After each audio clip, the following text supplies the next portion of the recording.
Hi friends, अब हम आ गए हैं अपने जीएसटी पोर्टल पर। यहाँ पे गवर्नमेंट ने अक्टूबर मंथ में काफ़ी सारे चेंजेस किए हैं। Government time to time GST में चेंजेस करती रहती है, जिससे कि टैक्स पेयर जब जीएसटी फाइल करते हैं उन्हें कम से कम कंप्लाइंसेस का सामना करना पड़े। तो इसी दिशा में एक कदम बढ़ाते हुए गवर्नमेंट ने अक्टूबर मंथ में जीएसटीआर 2 में बहुत बड़ा मेजर चेंजेस किए हैं। तो आज हम बात करेंगे जो हमने अक्टूबर मंथ में जो जीएसटी रिटर्न फाइल करनी है सितंबर मंथ की, उसमें क्या चेंजेस आए हैं और उसे हमें फाइल करते हुए किन किन बातों का ध्यान रखना है, और जो भी चेंजेस हुए हैं और उसके अलावा हमें अपने बुक्स और जीएसटी में क्या क्या चीज़ें चेक करनी है और उन्हें कैसे करेक्ट करना है। अब हम आ जाते हैं अपने चैनल भोजवानी टैक्स कंसल्टेंसी में। अगर आप मेरे चैनल पे नए हैं तो चैनल को सब्सक्राइब करना ना भूलें, जिससे कि आपको GST, income tax, TDS, accounting से रिलेटेड काफ़ी सारी इन्फॉर्मेटिव वीडियो जो कि मैंने अपलोड की हैं उन्हें आप देखें और उसका बेनिफिट ले सकें। अगर आपने मेरे चैनल को विज़िट नहीं किया है तो एक बार जाके विज़िट करें। यहाँ पे काफ़ी सारी इन्फॉर्मेटिव वीडियो दी हैं, उन्हें जाके देखें और इसका बेनिफिट लें। अब जो सबसे बड़ा चेंजेस आया है वो आया है आईटीसी में। इससे पहले क्या होता था कि जो हमारी जीएसटीआर 2B होती थी वो ऑटो पॉपुलेटेड होती थी, उसी के बेस पे tax payer GSTR 3B file करते थे। लेकिन अब जो जीएसटीआर 2B है वो ऑटो पॉपुलेटेड जनरेट नहीं होगी।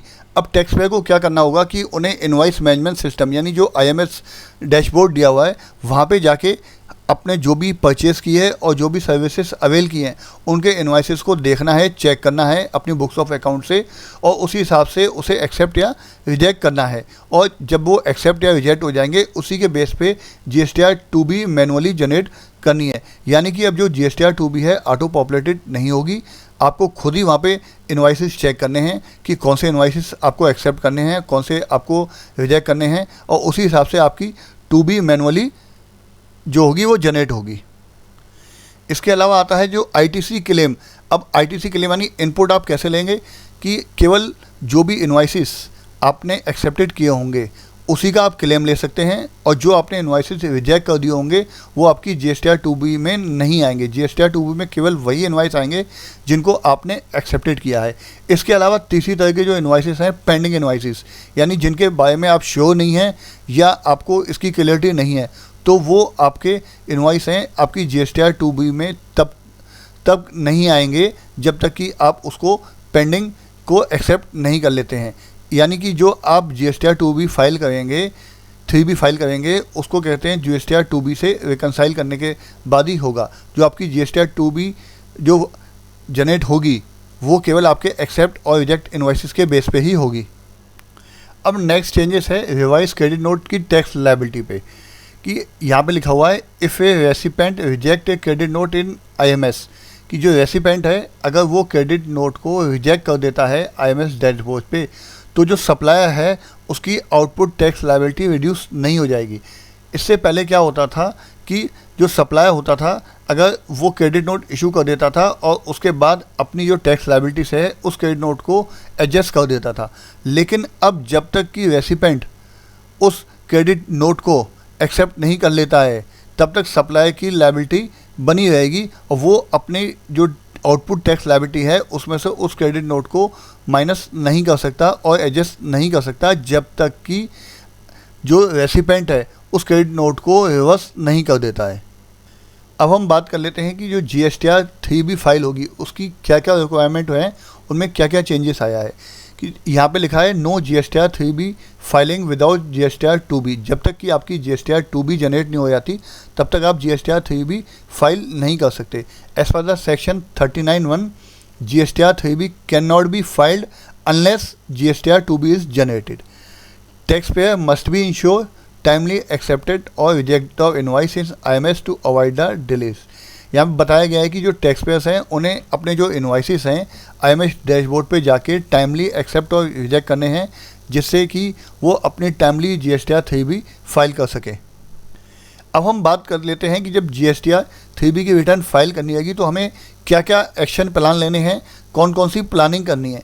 सबसे पहला तो हमें ये चेक कर लेना है कि अगर हमारी कोई भी जीएसटीआर की पेंडिंग रिटर्न्स हैं उनको मेक श्योर कर लें कि उनको हम पहले फाइल कर दें। इसके अलावा है कि रिकनसाइल जीएसटीआर 2B, हमें जो है अपनी GSTR 2B का रिकन्सिलेशन अपने परचेस रजिस्टर से टाइमली और रेगुलरली करते रहना है, क्योंकि अब जो हमारी GSTR 2B होगी वो ऑटो पॉपुलेटेड नहीं होगी, वो हमें मैनुअली इनवॉइसेस एक्सेप्ट या रिजेक्ट करके करनी होगी। इसके अलावा आप मेक श्योर कर लें कि जो आपका स्टाफ है, चाहे आपका अकाउंटेंट हैं या आपके कंसल्टेंट हैं, वो इस चीज़ों से अवेयर होना चाहिए। और अगर आपकी GST की रिटर्न आपके स्टाफ के द्वारा फाइल की जाती है तो मेक श्योर कर लें कि आपका स्टाफ है इसको अपडेट कर ले, एडुकेटेड हो जाए इस चेंजेस के बारे में, और जो भी IMS का प्रोसेस में जो चेंजेस आया है उसको ITR आपको GST फाइल करते वक्त उसको अप्लाई करे। इसके अलावा है एडॉप्शन ऑटोमेशन टूल्स। कोशिश करें कि जो भी अपनी GSTR की रिटर्न है उनको टाइमली फाइल और रिकनसाइल करने के लिए ऑटोमेशन टूल का यूज़ किया जाए। अब GSTR 2B में चेंजेस लाने का गवर्नमेंट का जो मोटिव है, जो एम है, वो है कि जो भी GSTR रिटर्न फाइल करते वक्त बायर और सेलर के बीच डिस्प्यूट होते हैं या कुछ बोगस क्रेडिट नोट इशू हो जाते हैं तो उन सबको रोका जाए और उनको रिड्यूस किया जाए, जिससे कि जो टैक्स पेयर है अपनी GST रिटर्न जो फाइल करे उसको कम से कम कंप्लाइंसेस इशू आएँ और पेनल्टी से बच सके। तो ये मेजर चेंजेस हैं जो कि GST में अक्टूबर मंथ में आए हैं। तो मेक श्योर कर लें जब आप अपनी GSTR 3B फाइल कर लें तो अपने जो भी इनवाइसेस हैं, चाहे वो परचेसेस के हैं चाहे जो आपने सर्विस अवेल की है, उनको IMS डैशबोर्ड में जाके उनको एक्सेप्ट और रिजेक्ट कर दें। अगर कोई भी आपका इनवाइस जो पेंडिंग रहता है उसको मेक श्योर कर लें कि नेक्स्ट मंथ तक उसे कर लें, क्योंकि जब तक आप उसे क्लियर नहीं करेंगे तब तक आपकी वो 2B में नहीं आएगा और आप उसका बेनिफिट GSTR 3B में नहीं ले सकते हैं। अब हम आ गए हैं अपने चैनल भोजवानी टैक्स कंसल्टेंसी पे।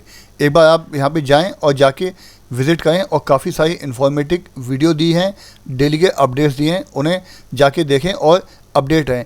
ऐसी ही इन्फॉर्मेटिव वीडियो के लिए मिलते हैं नेक्स्ट टाइम। जब तक के लिए आप मस्त रहें, स्वस्थ रहें, खुश रहें। Thanks for watching.